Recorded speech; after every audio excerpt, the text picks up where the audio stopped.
মুসলমানে হিংসা করা আল্লাহর ফরজ ইবাদত, ঠিক না ভাই? নবীর সুন্নত তো। এই মসজিদে ফজরের নামাজের জামাতে অল্প মুসল্লি আসে না? একজন জামাত, একজন তবলিগ, একজন চরমোনায়, একজন ফুরফুরা, একজন কওমি, একজন আলী, এরকম না? এরাই তো জামাতে নামাজ পড়ে। এরা পরস্পরে ভালোবাসে না একটু? হ্যাঁ, তাহলে বোঝা গেল যে এই গ্রামের সবচেয়ে দিনদার মানুষেরা যে কাজটা করে সেটা নিশ্চয় আল্লাহর কোনো ভালো ইবাদত। ভালো ইবাদত না?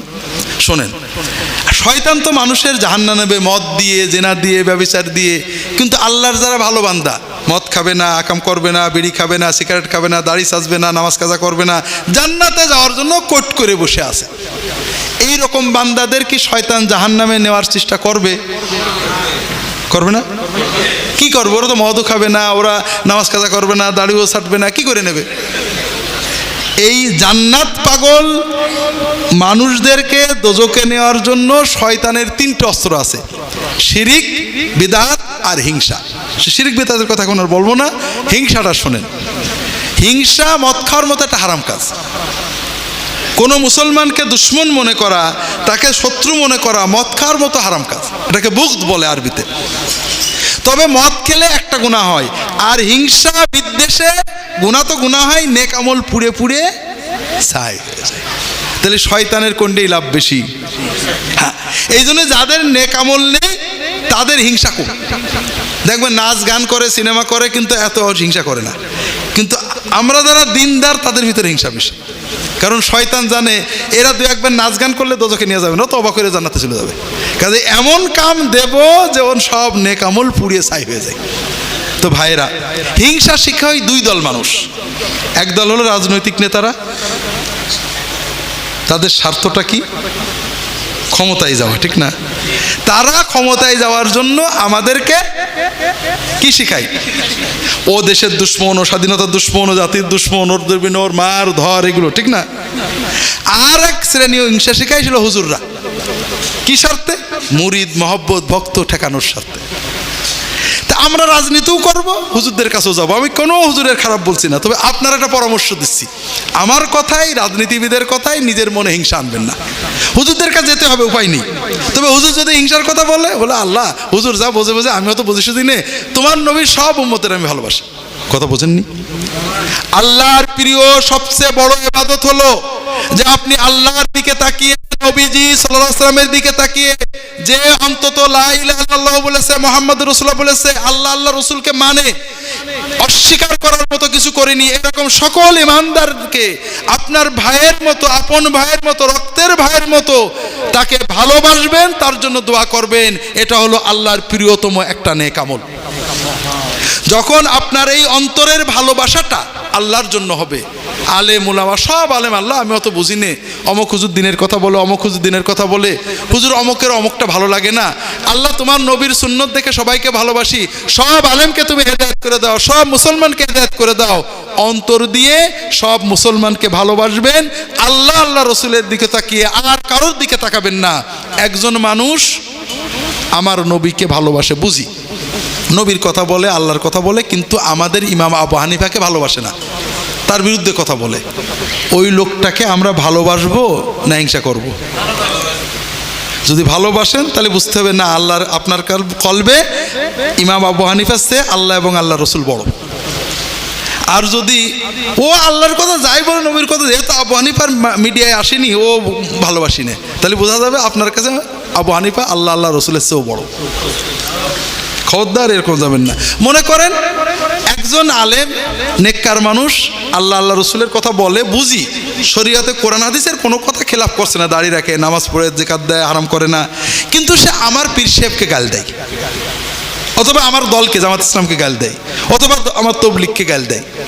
আমি তার ভালোবাসবো না ঘৃণা করবো?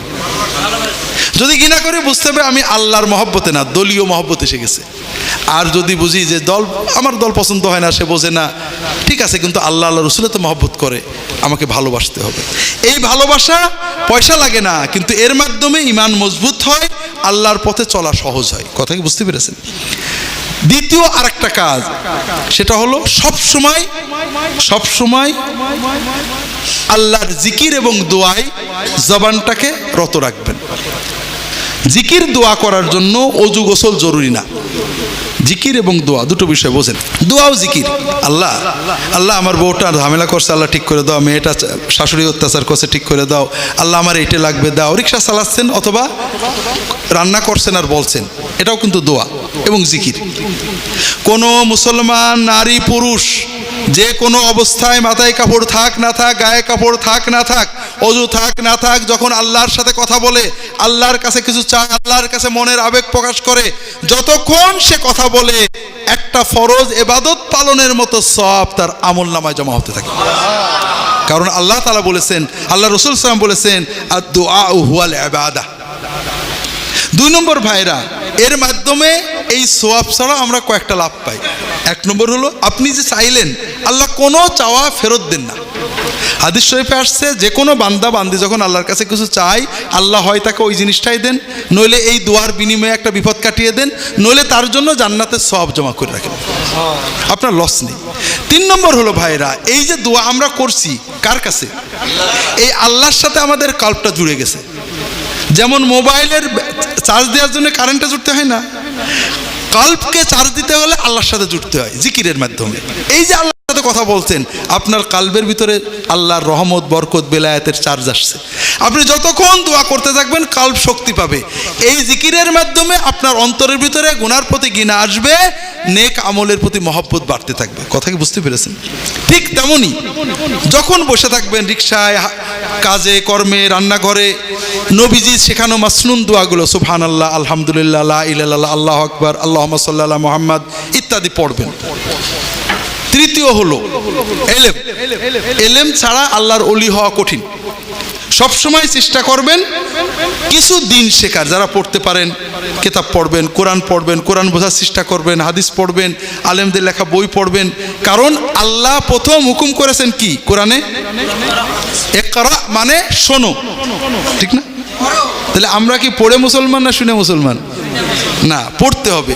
আল্লাহর মরণের পরে শেষ প্রশ্ন হলো পড়া। আল্লাহ ফেরেশতারা বলবে তোমার রবকে, তোমার দিন কি, তোমার নবীকে, ঠিক না? যে ফেল করবে সে কি বলবে? হা হা লা আদরি সামিআতুন নাস ইয়াকুলুনা শাইয়ান ফাকুলতুহু। হায় হায়, আমি তো জানি না। মানুষেরা কিছু বলতো, শুনতাম, আমিও বলতাম, এখন মনে আসছে না। এটা শোনা উল্লাহ না পড়া উল্লাহ? এই উত্তর দিতে পারবে না। আর যে সহি উত্তর দেবে তাকে ফেরেশতারা 4 নম্বর প্রশ্ন করবে, বিমা দারাই মা আদরাক, তুমি এই 3টে উত্তর জানলে কি করে? সে কি বলবে? কারাতু কিতাবাল্লাহ ওয়া সাদ্দাকতু আয়াতিহি ওয়া ফি বা'দিল হাদিস সাদ্দাকতু রাসূলুল্লাহ। আমি আল্লাহর কিতাব পড়েছিলাম, আল্লাহর কিতাবের আয়াতে আয়াতে যে কথা আছে আমি বুঝে ওটাকে সত্য বলে মেনে নিয়েছিলাম। পড়া উল্লাহ না শোনা উল্লাহ? তো দেখেন ভাইরা, শোনা উল্লাহর পাশের ব্যাপারে কিন্তু সন্দেহ আছে। এই জন্য চেষ্টা করবেন পড়া উল্লাহ হতে। যদি লেখাপড়া না জানেন, অনেকে আসেন জানেন না, ইমাম সাহেবকে বলবেন ভাই কোরআনের তর্জমা করে করে শোনাও, হাদিসের তর্জমা শোনান, অথবা ক্যাসেটেও পাওয়া যায় অনেক ভালো তর্জমা, সেগুলো শুনবেন। আর আলেমদের বই পড়বেন, এলেম বাড়ানোর চেষ্টা করবেন। এটা বড় ইবাদত, আল্লাহর প্রিয় ইবাদত। সর্বশেষ যেটা বলবো ভাইরা, সেটা আল্লাহর সাথে বড় বিজনেস, আল্লাহর ওলি হওয়ার জন্য বড় পথ। সেটা হলো মানুষদেরকে আল্লাহর পথে ডাকা। কথা বোঝেননি? আপনাদের এই মসজিদের আশেপাশে বেনামাজি মানুষ নেই? গত 10 বছর 20 বছরে কয়জন বেনামাজি মানুষকে আপনি নামাজের দাওয়াত দিয়েছেন? দিয়েছেন? আল্লাহ কিন্তু ধরবে।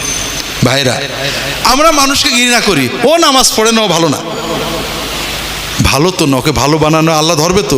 ও তো কিয়ামতের দিন বলবে, আল্লাহ অমুক আমার দোকানে বাজার করতো, আমার সাথে চা খেতো, নামাজ না পড়লে যে আমাকে তো বুঝাইনি, আল্লাহ ওরও ধরতে হবে।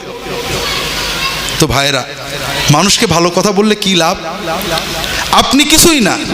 ভাই চল না মসজিদে যাই, নামাজটা পড়, ফরজ নামাজ পড়ে চলে আসবি। ভাই চল, ভাই আমার কাপড় পাক নেই, কাপড় লাগে না, কাপড় না পাক থাকলে যদি পাকের ব্যবস্থা নেই, না পাক কাপড়, চল না ভাই যাই। জোকের মতো ধরবেন। কথা বোঝেননি?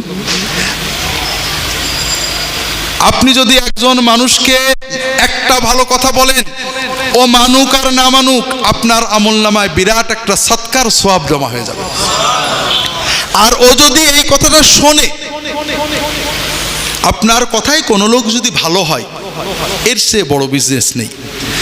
একটা মানুষ যদি আপনার কথায় ভালো হয়েছে, আল্লাহর পথে এসেছে, খারাপ কাজ ছেড়ে দিয়েছে, ভালো কাজ শুরু করেছে, ও জীবনে যত ভালো কাজ করবে ওর কারণে কিয়ামত পর্যন্ত যত ভালো কাজ হবে সমান সওয়াব আপনার আমলনামায় জমা হয়ে যাবে।